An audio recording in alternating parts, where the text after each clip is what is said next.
Leicester City, 5 points clear at the top of the Premier League. I'm not going to ask you if you're going to win it, because I know what you're going to say. Take each day as it comes. But given your position now, if you don't win it, do you see it as a bit of a failure? No, I don't think it'll be a failure, because no one gave us a chance at the start of the season. We've just been on a good run, and it's been a very enjoyable ride, which we're enjoying every minute of. Last season, 5 goals in the Premier League. Already this season, 18. Touch me. What has happened to you? I think to be honest, I just needed time to adapt. I mean, it happened when I first signed as well. I didn't have the best of years in the Championship, but then the year after I scored a lot of goals and we got promoted, and then last year it's gone virtually the same. Did you work extra hard in the summer, or did you just think, I fancy being good this year? Nah, you have to put the work in. That's what it's about. Obviously, when we struggle in the first year, you need to put that extra effort in during the summer in the off season and come back as fit and as ready to go as possible. And obviously, I wouldn't have been able to get into the positions without obviously my teammates as well. Actually, you've just signed a contract to 2019, and that's a big statement of intent from yourself and the football club, isn't it? Yeah, it is. I mean, obviously, the club's been there for me ever since I signed from Fleetwood, and they've showed a lot of faith in me, so there were only one thing I wanted to do, and that was to tie my future down. Did you headbutt the old contract? No, I didn't. What was going on at that FIFA launch? Oh, I just didn't like my stats. Didn't like my stats at all. You look proper serious. Everyone was like, I don't know if he's joking about headbutting this piece of card. Yeah, no, it was just a laugh. They told us that we had to virtually destroy it, so I did. Yeah, put a nut on it.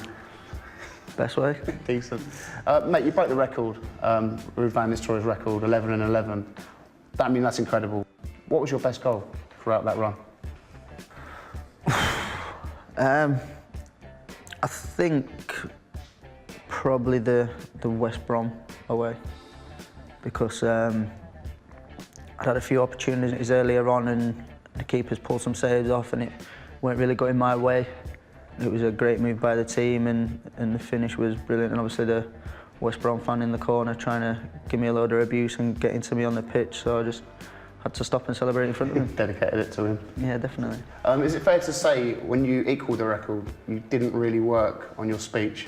Cheers, boys. I wouldn't have been able to do it without all here, but the gaffer's just said that he's going to put some beers on the coach in the plane. It's bang average, but I got a few beers on the coach for the boys. Did you actually get the beers on the coach? Yeah, just a couple. But yeah, there's nothing wrong with having one beer after a game. It's better for you than having a can of Coke. Absolutely.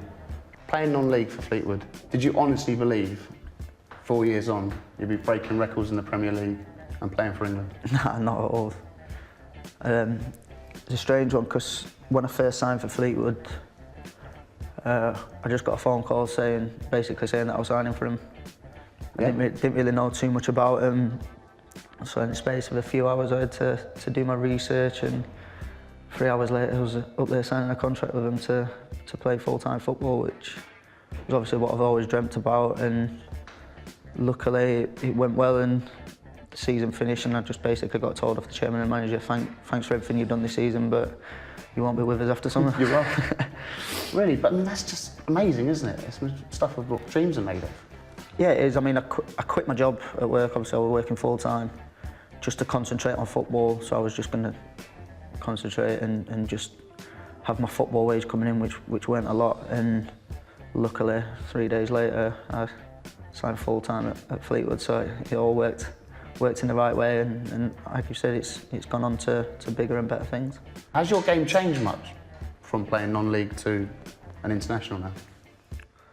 I've had to adapt little things, but like the pace and the aggression and everything, that's always been there since I can remember playing football. That's how I am, because 9 times out of 10 I'm playing against people who are a lot bigger than me, so I have to put my weight around a bit more, and that's how I've always been. But obviously you have to work on the type of runs that you're making and like hold-up play for not being such a big lad. I need to obviously improve on that area as well. Cool. You mentioned your old job. You worked in a factory, didn't you? Yeah. Was it cast, wasn't it? Yeah, it was a foot splint for disabled people with drop foot. Okay. So they can't walk with the toes off the floor. So we made them a splint, and it used to spring the toes up so that they had a natural movement. And yeah, it was a rewarding job, obviously, knowing what you're doing for the people out there who are struggling with drop foot. You still wear your cast, don't you?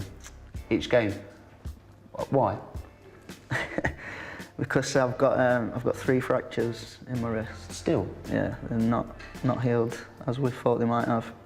But wearing the cast means that I can't do any more damage to them, so I'm more than happy to carry on wearing it and playing the games. Jamie Vardy, the film. Now, I hope this is true. Imagine that on a cold Wednesday night in Fleetwood, a guy called Jamie Vardy, 4 years on, he scores the winner at the Euros. Jamie Vardy is having a party. Oh, we'll have to wait and see, won't we? Please tell me it's true. It's looking that way. I mean, they must be mad, to be honest with you, to want to do it, but at the minute it is looking like it's probably going to go ahead, yeah. Who would you want to play Jamie Vardy? Just get someone like Vinnie Jones to do it. Vinnie Jones? Yeah. I was thinking more like Brad Pitt. No, I think Brad Pitt's a bit too old, a bit too much facial hair. Too old? Yeah. Not as good looking as the real Jamie Vardy. Nah, we've got get Vinnie on. Loved a bit of aggression on the pitch, didn't he? So Yeah, true. I think he could be suited. Absolute pleasure to meet you. You too. Thanks for your time, mate. No worries. Come on, Leicester. Let's hope. It's former Man City midfielder Nicky Summerby giving our health and safety officer a bit of a fright back in 2011.